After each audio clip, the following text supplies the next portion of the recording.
இது வரமாட்டீங்க.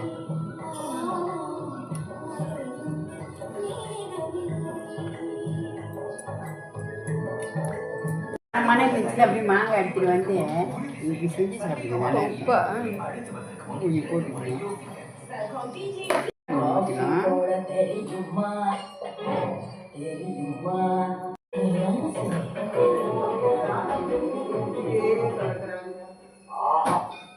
பச்சை மிளகா வெட்டி போட்டேன். இல்லை இது எப்படி பார்த்தது பச்சை மிளகா போட்டுக்கணும். அப்புறம் சாப்பிடுங்க பாருங்க.